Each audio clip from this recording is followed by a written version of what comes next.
खतौली विधानसभा उपचुनाव में भागीदारी पी पार्टी व सुभाषपा के संयुक्त उम्मीदवार रमेश प्रजापति का कल यानी बुधवार 16 नवंबर को नामांकन दाखिल होगा। रमेश प्रजापति ओम प्रकाश राजभर की पार्टी सुभाषपा व भागीदारी पी पार्टी के संयुक्त प्रत्याशी हैं। खतौली विधानसभा सीट से लगातार प्रजापति समाज उम्मीदवार की मांग कर रहा था, मगर एकता व अखंडता के साथ में दावेदारी लगातार विफल होती हुई दिखाई दे रही थी। इसे ओम प्रकाश राजभर का प्रयोग भी कहा जा सकता है। हार जीत तो बाद की बात है। खतौली में जो मत रमेश प्रजापति को मिलेंगे उनमें अधिकतम मत प्रजापति समाज व कश्यप समाज के माने जाएंगे, यानी इन दोनों समाज की इज्जत दांव पर है। यह भी तय हो जाएगा यदि अन्य दल प्रजापति समाज को उम्मीदवार बनाते हैं तो क्या यह समाज चुनाव बदलने में सहायक होगा। ऐसे में राजनीति विद्वान यह मान रहे हैं प्रजापति समाज एकजुट होकर रमेश प्रजापति को अपना मत देता है, साथ में कश्यप समाज भी आकर खड़ा हो जाता है। तमाम दलों की निगाह में दोनों समाज आ सकते हैं और इन्हें आगे आने वाले समय में बड़ी भागीदारी तमाम दल दे सकते हैं। रमेश प्रजापति खतौली में निवास करने वाले प्रजापति समाज को कितना साथ जोड़ पाते हैं, ओम प्रकाश राजभर कश्यप समाज को अपनी छवि से कितना प्रभावित कर पाते हैं, यह बात देखने वाली होगी।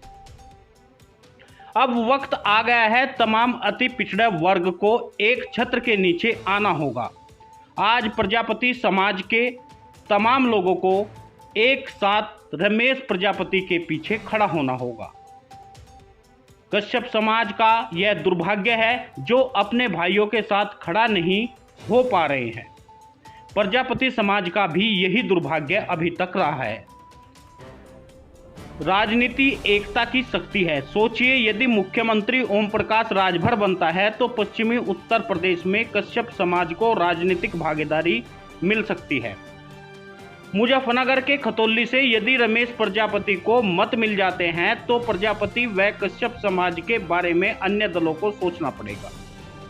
ओम प्रकाश राजभर के हाथ में यदि सत्ता की चाबी आती है, प्रजापति समाज व कश्यप समाज को आरक्षण मिल सकता है, लेकिन आज समय सरकार बनाने का नहीं, यह उपचुनाव है।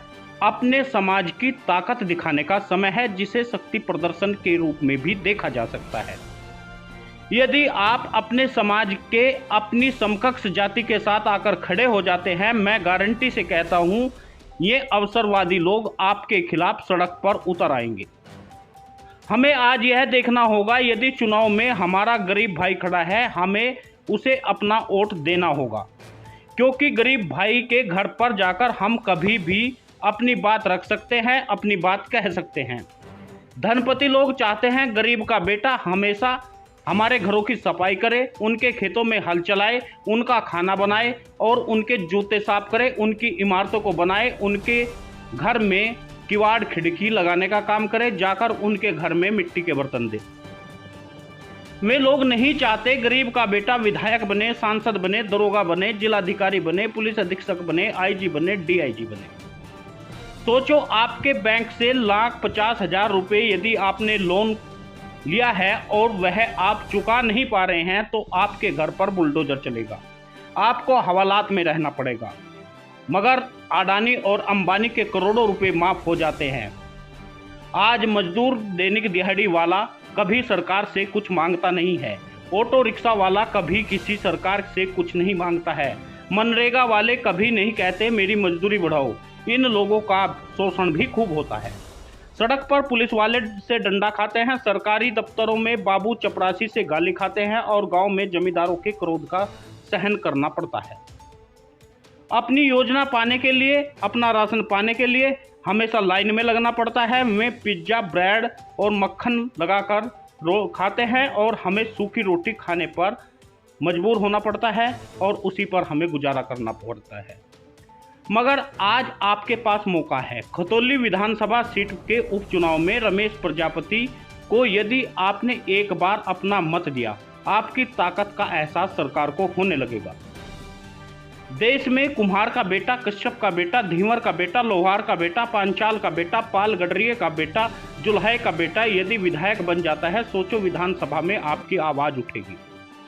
कब तक आप दूसरे लोगों को अपने बाप कहते रहेंगे? जिस दिन आप अपने बाप को बाप कहेंगे उस दिन हर गरीब का सर्वांगीण विकास होगा। वक्त आ गया है, छोड़ दीजिए उन लोगों की जी हजूरी। कब तक आप दरवाजे पर बैठकर अपनी मजदूरी मांगोगे? अपने बीच का विधायक बनाओ, सांसद बनाओ, अपनी सरकार बनाओ और तमाम कानून पास करा लो।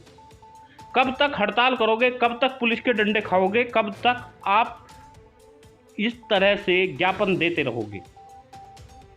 जब तक आप अपनी सरकार चुन नहीं लेते तब तक आपको लोग कमीन कहेंगे। जिस दिन सत्ता में आपकी भागीदारी होगी, आपकी सत्ता होगी, कानून की बेड़ी उन लोगों के पैरों में होगी।